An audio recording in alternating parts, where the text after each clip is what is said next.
वो मुंबई जाना चाहती थी। उसकी दिली ख्वाहिश थी कि वो मुंबई जाए और मुंबई में जाके ही बस जाए। गांव की अपनी सहेलियों से बोला करती थी कि मैं एक दिन मुंबई ज़रूर जाऊंगी। घर परिवार में उसने अपनी इच्छा जाहिर की कि मुझे मुंबई में ही रहना है। एक दिन क्या होता है, वो लड़की गायब हो जाती है। बहुत ही खौफनाक मंजर होता है दोस्तों। जब पुलिस देखती है उस मंजर को तो बहुत ज़्यादा खौफनाक मंजर था। दरअसल उस लड़की की लाश टुकड़ों में पाई थी। दरअसल बात ये है कि वो लड़की गांव में अपने घर पे ये कह के निकलती है कि वो किसी से मिलने जा रही है, और जैसे ही वो घर से मिलने के लिए निकलती है और वो गायब हो जाती है। अब घर वालों को ये लगता है कि शायद वो लड़की किसी लड़के के प्रेम प्रसंग में है, तो हो सकता है कि वो लड़की वहाँ से भाग गई हो, घर छोड़ के भाग गई हो किसी के साथ। तो घर वाले पुलिस में रिपोर्ट भी लिखाते हैं कि हमारी लड़की ऐसे ऐसे करके गायब है, उसे ढूंढिए। दरअसल दोस्तों ये मामला है मऊगंज का। मऊगंज पहले रीवा में लगता था, लेकिन अब मऊगंज जो है वो ज़िला बन गया है।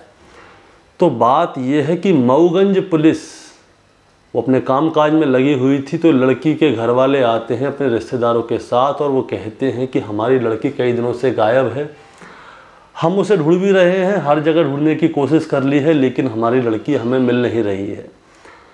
अब ये कनेक्शन भी मिलता है कि वो बताती है कि उनके परिवार के लोग कि उस लड़की को मुंबई जाने का बड़ा शौक़ था, यानी कि वो मुंबई जाना चाहती थी, उसकी तहे दिल से इच्छा थी।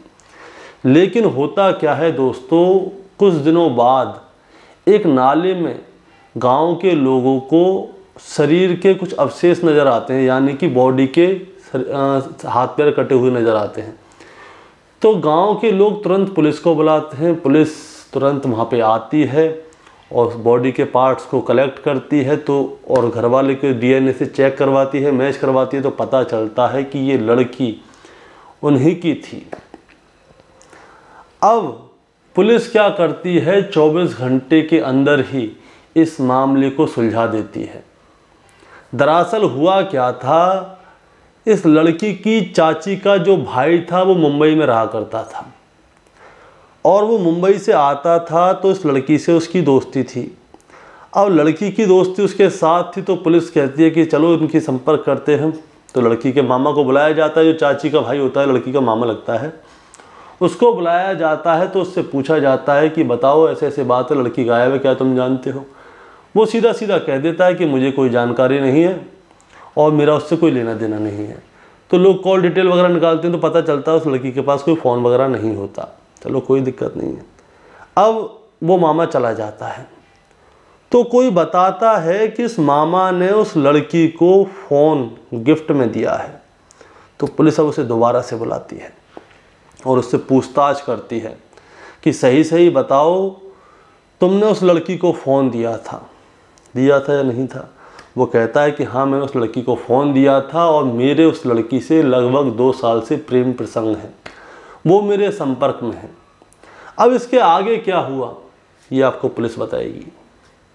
और इसमें 13 तारीख को, मतलब 17 दिन पहले, उसकी गुमशुदगी अपहरण का केस थाना नईगढ़ी में उसके पिता ने FIR कराई थी, और पुलिस सबसे लगातार प्रयासरत थी कि ये बच्ची कहाँ गई है। और लाश मिलने के बाद पुलिस ने बहुत सक्रियता से इसमें विवेचना की और 24 घंटे के अंदर ही खुलासा कर दिया। इसमें जो आरोपी निकला है वो आरोपी मृतिका का चाची का भाई है, मुकेश साकेत। मुकेश साकेत जो है वो गढ़ थाने का बड़ोखा गांव का रहने वाला है और ये मुंबई में नौकरी करता था। और इसने पूछताछ में बताया कि कंचन से इसके संबंध थे और कंचन इसको जिद करती थी कि मुंबई साथ में ले चले। भाग गया और आरोपी ने मृतिका का मोबाइल भी ले गया था। आरोपी को गिरफ्तार कर लिया मुकेश को और उससे मोबाइल भी जब्त हो गया है। और दरअसल दोस्तों बात ये थी कि उस लड़की ने अपने मामा से क्लियर कह दिया कि तुम मुझसे शादी कर लो, मुझे मुंबई अपने साथ लेके चलो, मुझे मुंबई जाना है। अब जब मामा उसकी बातों को टालम टोल कर रहा था तो लड़की उसके ऊपर प्रेशर बनाने लगी, उसके ऊपर दबाव बनाने लगी।